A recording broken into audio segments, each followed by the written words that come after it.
Allah dari Bekasi ingin bertanya. Saya kan sudah selesai mandi wajib, terus wudhu dan sholat Buya. Tapi setelah sholat, saya ragu apakah saya tadi sudah membasuh bulu alis dan bulu mata saya. Dan bersama dengan itu, saya mendapati tahi mata. Apakah dengan mengguyurkan air ke kepala sudah membasuhkan keseluruhan wajah saya, termasuk membasuh bulu alis dan mata? Dan apakah sah mandi saya? Saya agak was-was dalam hal ini Buya. Dan apakah saya harus mengulang sholat yang telah saya lakukan setelah mandi junub saya tidak benar? Mohon jawabannya Buya. Terima kasih. Ada was-was ini ternyata di akhir-akhir ini semakin banyak. Karena cara belajar orang di hari ini adalah lebih liar, tidak seperti zaman dulu. Zaman dulu kita hanya bisa belajar di musola, di surau, di madrasah atau di kiai.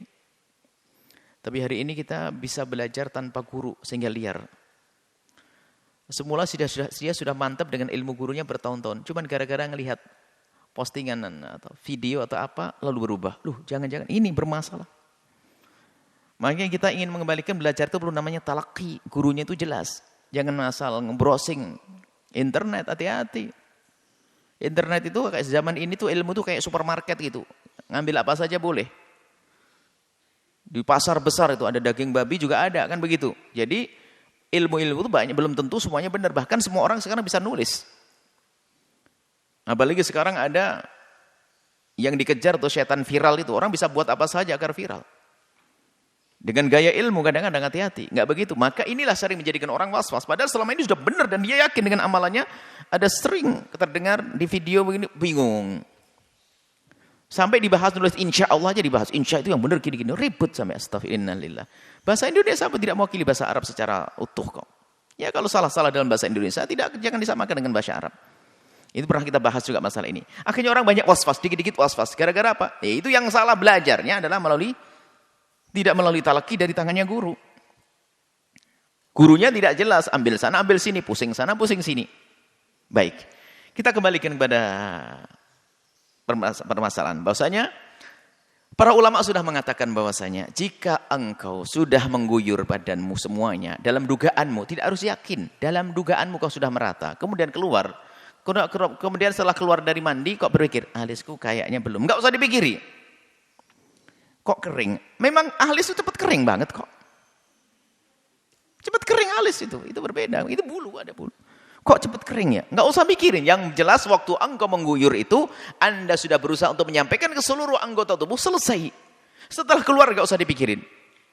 Keraguan setelah keluar dari mandi enggak boleh dipikirin. Bahkan dikatakan begitu. Wudunya sah, mandinya sah. Selesai. Adapun masalah bulu mata, ini bulu mata. Kotoran mata. Dalam hal ini mungkin Anda orang yang mudah kena was-was, kita beri kalau apa namanya? Kotoran mata itu apa namanya?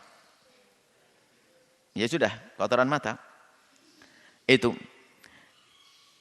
kalau menghalangi air, memang kebanyakan ulama mengatakan karena itu benda sesuatu yang menghalangi maka itu menjadi tidak sah. Tapi sebagian lagi mengatakan itu bagian dari dirimu maka dimaafkan. Maksudnya urusan tahi mata ini sebisa mungkin memang sebelum berwudu dibersihkan. Sebisa mungkin. Kalau lupa membersihkan jangan dianggap ada kotoran. Kalau lupa membersihkan, sudahlah.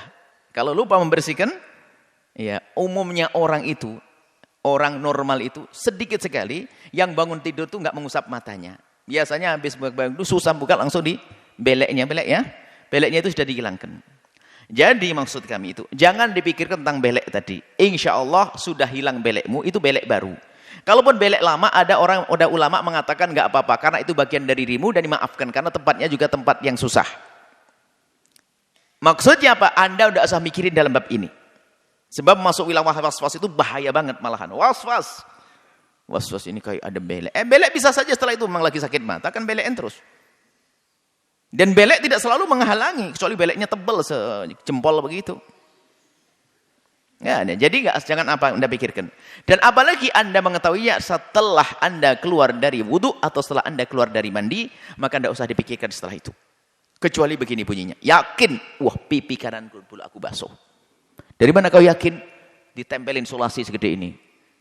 Baru saya buka. Iya, ketahuan, sadar. Tapi kalau enggak, jangan.